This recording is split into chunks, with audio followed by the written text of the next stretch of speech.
kuryama no kubyuka ni imbabazi z'Uwiteka. Bene data, igitondo cyiza kandi cy'umugisha cyangwa se cya munsi cyiza, bivanye n'aho buri wese aherereye ku migabane itandukanye y'isi. Mwese mwemeye kwifatanya natwe gusangira ifunguro ry'umunsi kandi rya buri gitondo. Insanganyamatsiko ya none kuwa 27 Kamena umwaka wa 2025, kuwa gatanu iragira iti irinde abagoreka ubutumwa bwiza. Irinde abagoreka ubutumwa bwiza.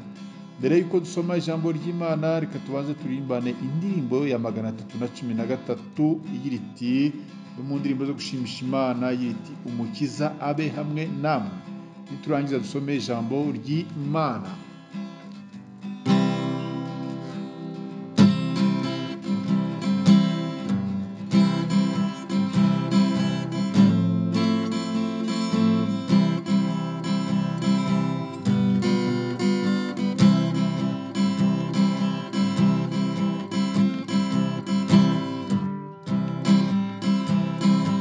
Umukiza abe hamwe namwe, ababe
kizabe hamwe namwe bene data y'umuririmbyi yaririmbye avuga ngo no mu ntambara yo hanyuma hari urupfu imbere yanyu mwenda kwambuka rwa ruzi azaba ari hamwe namwe ubwo.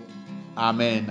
Reka dusome ijambo ry'Imana rwandiko Pawulo yandikiye Abagalatiya igice cya mbere 6 kugeza ku 9. Haravuga ngo umutwe w'amagambo uvuga ngo kunamuka kw'Abagalatiya, ibice cya mbere 6 kugeza ku 9. Haravuga ngo ndatangazwa nuko mwimuye vuba mutyo mukareka uwabahamagariye guhabwa ubuntu bwa Kristo mukajya ku bundi butumwa, nyamara si ubundi ahubwo ni ikindi. Hariho abantu babahagarika imitima bagashaka kugoreka ubutumwa bwiza bwa Kristo, ariko nihagira ubabwiriza ubutumwa butari ubwo twababwirije ari twe cyangwa ndetse marayika uvuye mu ijuru avumwe. Nuko nk'uko twabanje kubivuga nanone nongeye kubivuga nti niba umuntu ababwira ubutumwa budahura n'ubwo mwemeye mbere avumwe. 11 igice 11 haravuga ngo Pawulo ahamya ko ubutumwa yahawe ari ubw'abantu. Pawulo ahamya ko ubutumwa yahawe atari ubw'abantu. Haravuga ngo bene data ndabamenyesha yuko ubutumwa bwiza navuze atari ubw'abantu, nk'uko nanjye ntabuhawe n'umuntu kandi sinabwigishijwe n'umuntu, ahubwo ni Yesu Kristo wabumpishuriye.